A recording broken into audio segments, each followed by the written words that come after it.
I'd like to do is I'd like to bring Arash in and give you a little bit of movement and show this happening in action, okay? You understand the basic principles that the feet have to always be apart. Whenever you finish a movement, you end up right back in the original stance in which you started off in. That's very vital. And that doesn't matter regardless of the speed you're doing it. Whether it's one step or whether it's a lot of steps, you always end up in the position in which you started your basic boxing stance. So Arash, if you would, just get your hands up there, get into your boxing stance, and just get that movement going, backwards, forwards, left, right, and I'll just point out some of the things. You see, even when he moves, listen to the sound, how the second foot drags, regardless of where he's moving. At all times, the feet are always wide, they're always in his boxing position, so that any time when he's moving, anytime he stops, he's exactly in his boxing position.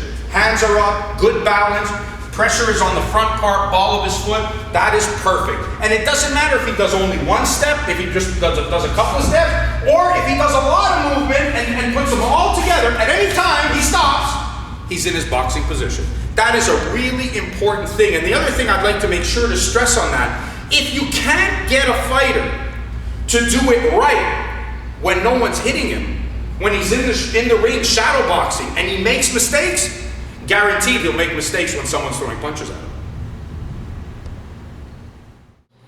All right, now we've kind of got things into motion. You have a good stance, you've got the movement, you've got a good basic boxing position. From here now, obviously, the most important thing we want to do is learn to punch from. I mean, that's vitally important. All these pieces are important. They all get built up, but they each have their steps they have to deal with, and the jab is next. That's, as you all have heard, the most important punch in the sport, and I'm going to show you why. You can use it for offense, you can use it for defense. It's used to set up punches, it's used to neutralize the opponent's punches. It is without a doubt the most important punch in the sport. It might not seem to be that way when it shows up on the scoreboard, and they're certainly not pushing the buttons and giving you the points for it, but without it, it neutralizes the rest of your attack, including your power shots, whether it be the left hook or the right hand or the uppercut. So although it might not show up on an amateur computer scoring system, it's vital in your attack and in your defense to throw a good jab. There are a few schools of thought on this, on how to throw a jab, and it's more than just sticking the left hand out, or I should say the lead hand out there. There's more to it than that. Timing is involved, distance, judging of distance is involved, speed and execution is involved. There's a lot of stuff that goes into throwing a jab, and of course you get better at it with time, and timing is the key in this. But there are a few important factors I'd like to deal with you on in terms of the structure of the jab and what the body should almost look like when throwing it. There's sometimes a school of thought in which, and if we work off this center line that we spoke about earlier, if we work off this line, there's this thought about throwing the jab and bending the body out of the way in this manner. And while at times it could work, it's certainly not an effective way of setting up your other punches. But if the ultimate goal with a jab is to set up your attack, by doing it this way, you have now neutralized your own self in putting yourself in any kind of position in which you can attack. Because from here, you're basically not in any position to throw any kind of a quality right hand. Left hook is no good. Body shot's pretty much useless because you've taken yourself completely out of position. And it's impossible to effectively and over a career, over a course of a fight, over time, to consistently do things properly if you're not in position. So I think that's very important. That goes back to what we were saying earlier about the movement when you're doing it in shadow boxing.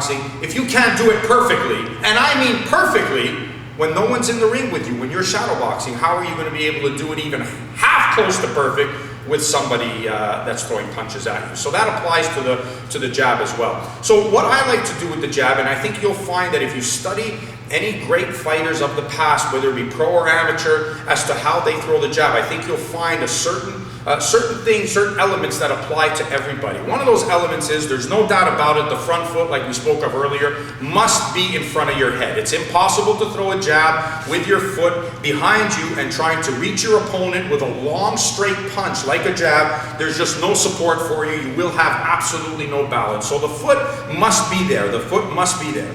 The second thing, what I like to do, and again, you can try this out for yourself, is if we refer to this as the T of the shoulders, what I like to do is have a slight unbalance of the T to the left. Just a slight unbalance here where you can pop the jab off. Now what that does is that takes me out of that center line, puts me away from his lead hand, because now his lead hand is going out here, and his backhand I can see coming.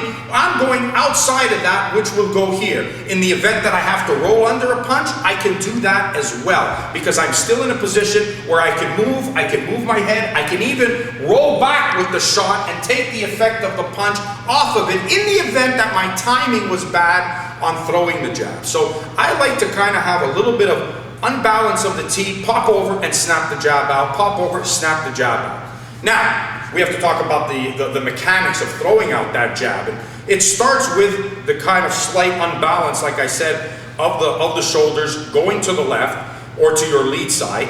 Southpaws, it's easier for you guys. Going out here, and then what you want to do is that hand has to come out and it stays along this plane before it turns until it just about gets straight.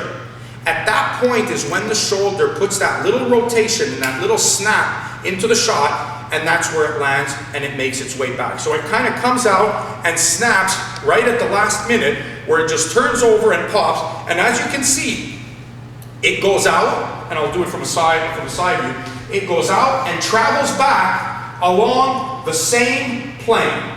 And that's key, from where it starts, hence where it returns. And that's vital in the sport of life.